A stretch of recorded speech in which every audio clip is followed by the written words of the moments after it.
All right. And you don't do anything when you're in class, so you kind of break all day, right? Yeah. Oh, that wasn't nice, was it? All right, today, no homework questions. We're just actually just reading. You won't even have any reading to do. You just watch the video here, and that pretty much will take care of it. Okay? Listen to all the group discussions, perhaps, if we can get any going. All right.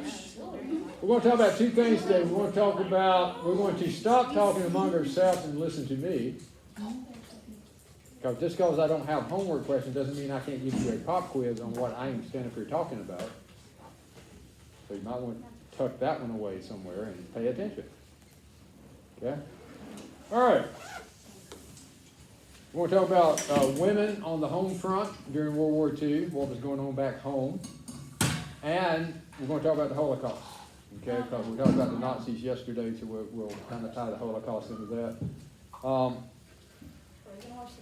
We're going to watch some videos if we have an opportunity to. It just depends on the time. We won't get through all of them, but we'll see. Okay? All right. Women did play an important role in the United States during World War II, and although they did not enter combat as soldiers, because back in this point in time, women did not go into combat, they did serve in the armed forces. Okay? They helped to keep the country together at the home front. They worked in factories. They built ships, tanks, munitions, and other much-needed products for the war. Many women served in the armed forces during the war as nurses, okay, in the Army Nurse Corps, which could be a dangerous job because they were sent to field hospitals, and field hospitals was located sometimes behind the enemy lines. You've got it's called the front, and then a field hospital is located about a mile behind that. So if the enemy pushes back your troops and are starting to advance, you have to break everything down and be gone. Okay? Otherwise, because they will capture hospitals and nurses and doctors and the whole bit. Okay? You don't get a pass just because you're a nurse or a doctor. Okay? So they served in various areas, including field hospitals, ship hospitals, medical transport planes, evacuation hospitals. So because of their bravery, many men was injured and lived, okay, because of their treatment. You also had the Women's Army Corps, which was known as the WAC, W-A-C. This was a branch of the armed forces started in 1942. They did serve non-combat areas such as mechanics, repairing vehicles. They worked in the Army post offices, sorting mail, communications, warning systems. All in all, there's about 150,000 women that served in that branch. Okay? Some of them even landed a few weeks after D-Day. They actually landed on the beaches of Normandy to help assist with the injury and communications and things of that nature. Okay? So even though they weren't right in the middle of the fighting, they were in harm's way quite often. Okay? At first, men did not want women in the armed forces, and it was actually Eleanor Roosevelt, the First Lady, and General George Marshall who eventually got the WAC approved. And then later, women troops were such good soldiers that some leaders suggested that women should be drafted into the Army. Okay? That never happened. In fact, guys don't get drafted anymore. I think they did away with the draft in 73, if I'm not mistaken. Okay? Yeah, is that where like the Yeah, lottery pretty much you get happened? drafted. It's a lottery, and your name or your number comes up. Yes, your number comes up, and you receive a letter inviting you to come It's play. not an invite, because if you deny it, you wouldn't. No, it says you have been invited by your friends and neighbors. Would you have to go? So- No, but Muhammad Ali got drafted for the He army. refused to go, and he went to prison Yeah. and was stripped of his title and was not allowed to fight for a number of years. Okay. All right. The average guy would just have went to prison if Peter refused to go. Women also served as pilots, as women Air Force service pilots. Okay, these women were already had their pilot license, so it's not like the government trained them to be pilots. So they could already fly, and they flew military planes between Army bases. They flew cargo planes carrying supplies, and this freed up the male pilots to fly combat missions. Okay, so they did much needed stuff there too. And of course, one of the largest contributions of the women during World War II was keeping the factories running, and that's where Rosie the Riveter comes in. Okay, Yeah. you got about 10 million Is that men. the- You got about 10 million men in the army, and so many women are needed to run the factory. So they to produce the planes, the tanks, warships, all this stuff. Okay. In order to inspire women to work in the factories, this is where they come up with the Rosie the Riveter poster with the woman flexing her muscles and all that to show that, women were strong individuals and could actually do things. So that was a recruiting poster, basically, to help bring women in to work factories and things. Okay. Some of the famous women in World War II was, of course, Eleanor Roosevelt, who had supports for her troops, civil rights. She actually opposes the internment camps of the Japanese Americans, or just Japanese in some cases, they weren't necessarily Japanese Americans. Her husband actually kind of said no, but she opposed it. Okay, That's gonna be weird. that'd be a little weird. Discussion. Queen Elizabeth was a symbol of unity for the British against Hitler. Tokyo Rose, I don't know if you ever heard of that. This was a name that was given to a Japanese woman who voiced radio propaganda against the United States. Okay, she would come out and tell them things like their government was not behind them, that their wives and girlfriends were cheating on them back home, anything to try to make their morale go down instead of concentrating on what they were there to do. Wait, Yeah. what, the men? Yeah, oh yeah, they did to the troops, and it was just broadcasted over radio. We do it. I mean, every country has used propaganda to try to demoralize the troops of the enemy. Everybody does, and that's just part of it. Okay. Eva Braun was Hitler's mistress, who later marries him at the end of the war, right before they commit suicide. Doesn't he? No, I thought he killed her. And No. then he killed himself. It was a joint pact, son. It was just, it's like what's called Yeah. suicidal homicide. Yeah. It's not like he did it without her knowing. Okay. Sophie Skrull was a German woman who actively opposed the Nazis and the Third Reich.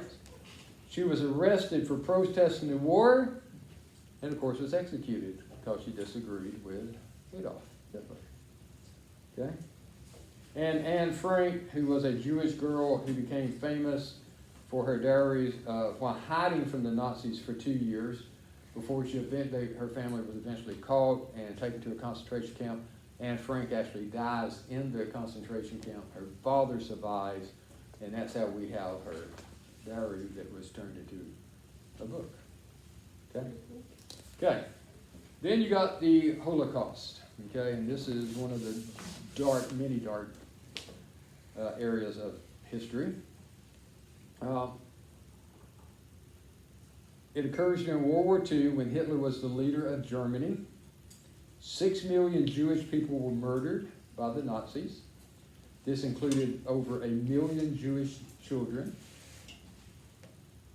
Millions of other people that Hitler didn't like was killed as well. That included Polish people, Catholics, Serbs, handicapped people. It is thought that all in all, the Nazis probably murdered over 17 million innocent people. And we're not talking soldiers here. We're talking civilian innocent people. Over 17 million. Okay. How many soldiers were killed? It's pretty horrible. I mean, that's more than pretty horrible, that's just flat out is Like, horrible. how would they kill him? Just shoot him? Or Well, different ways. A lot of the Jews were killed in the concentration or died in concentration from camps. what? Didn't they like put Others, stuff in the others shower? were just killed because they disagreed. No. You what? They didn't have them. No, gas showers. I know what you're talking Yeah. about. Lock Yeah, them they in. did. We're gonna talk about that. But they weren't. Okay, Hitler hated Jewish people and blamed them for Germany losing World War I. He considered Jewish people to be less than human.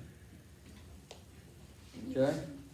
Yeah, he didn't believe they were human. Yeah, they were. Okay, so remember while he was in jail, he writes a book on how to become the ruler, that he would indeed rid Germany of the Jews. Is that book still Of there? course, most people didn't think he would actually try to follow through with this. But as soon as he became the Chancellor of Germany, he started work against the Jews. He made laws that said that Jews had no rights. He didn't just take some rights, they had none whatsoever. Then he organized attacks on Jewish businesses and homes. On November the 9th, 1938, many Jewish homes and businesses were burnt down or vandalized, and this is called the Night of the Broken Glass. It kind of sounds familiar. Yep. Okay. Yeah. Okay.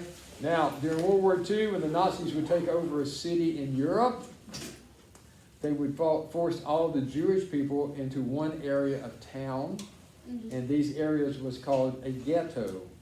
It was fenced in. It had barbed wire around it. Had armed guards around it. Very little food, water, or medicine was available. It was also very crowded, and sometimes multiple families sharing a single room. Yes? How could they tell if a person was Jewish? You can't tell by just looking. But most of the time they were in Jewish neighborhoods. The country they're from was primarily Jewish. And people sold them out. Ratted them out. I mean, think about it just for a minute. And this is nowhere near the concentration camp, don't misunderstand. But at the height of COVID-19, in Greensboro, her local mayor put out a phone number for you to call if you thought your neighbor was having too many people over at one time And it happened too. for a holiday. You ratted out your neighbors What? for celebrating Thanksgiving with Yeah, that- too many that people. happened. Yeah, that's That true. happened to my cousin. So, I mean, That's so dumb. what I'm saying is, that's nowhere near this extreme, but you see how it Everything. can start if you're not careful. You start ratting out friends and neighbors and family members. And when it's over, Wow. they don't like you anymore. Yeah, exactly. So you gotta be careful with this stuff. You gotta be careful with this, okay? I mean, we need to obey the rules, we need to respect our authority, but sometimes you have to, Ratting out you your. have to be careful of authority when it, it's okay to question authority. It's okay to question it. You do it peacefully, you do it in a civil manner, but it's okay to question why people are doing things.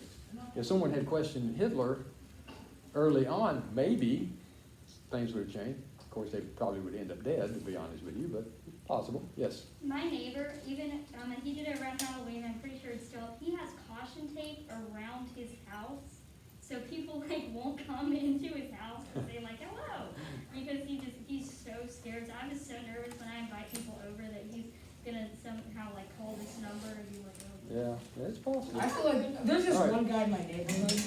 Like my brother, he was speeding and he was close to hitting a kid, and the parents who he almost hit the kid didn't even care. It's the neighbor who just came in who calls oh my gosh, and Yeah. all this. I'm like, Yeah, I was sometimes. so is he just gonna come to my house with binoculars? Okay. Concentration camps. All Jewish people were eventually to be brought to concentration camps. They were told that they were relocating to new and better places. Oh, that's just Okay, great. but of course that was not the case. Stop the cat. Concentration camps were like prison camps. People were forced to do hard labor.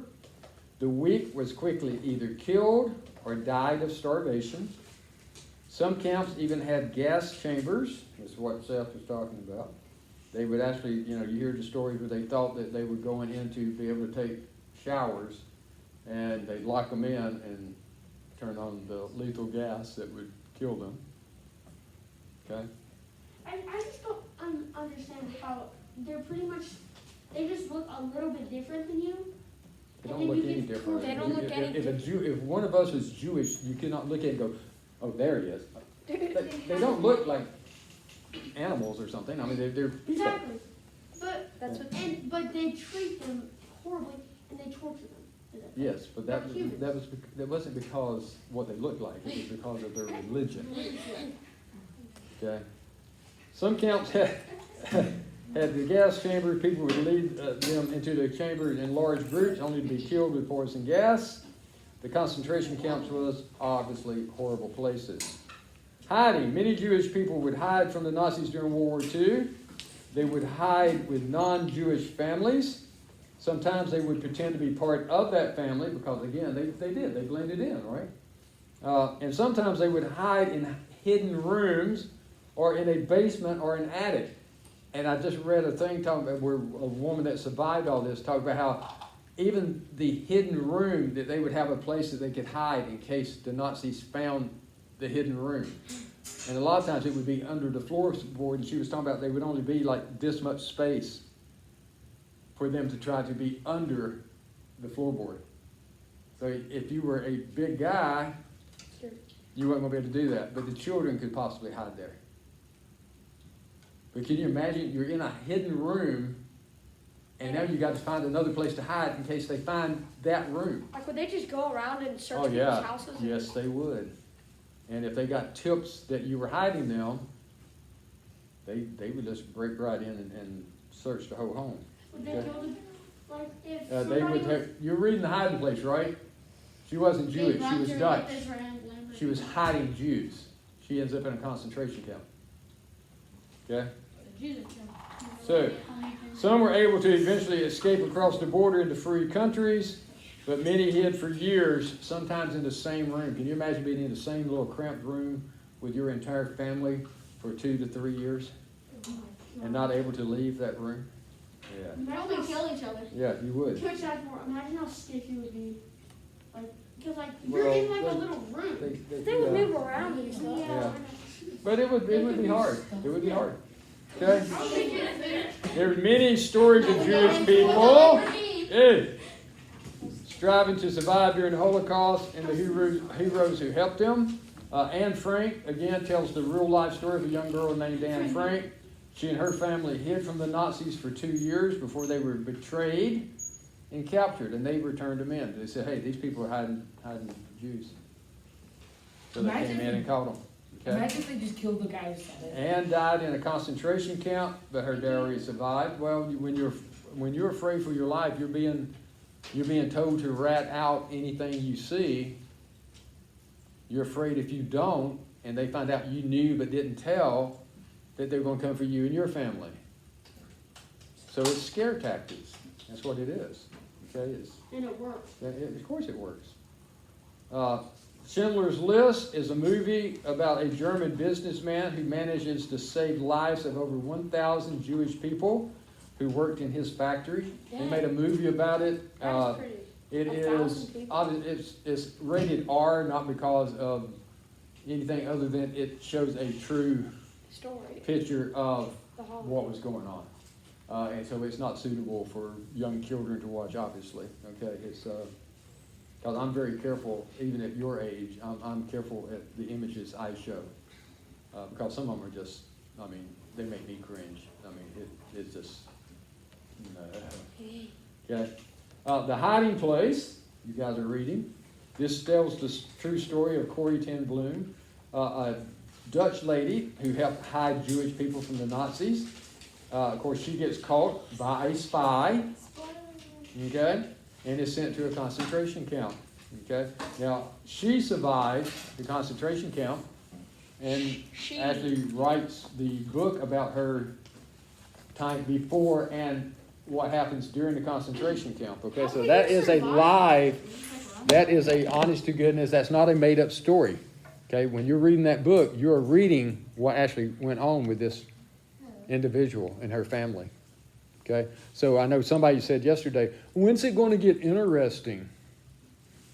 Okay, it's not a made-up story. You're not going to have sword fights and all this stuff, okay? You're not going to have somebody with a cape run in and save the day, okay? It's real life, okay? So as you're reading it, kind of keep that one in mind, okay? This is a true story, okay? So think about that. Bye-bye.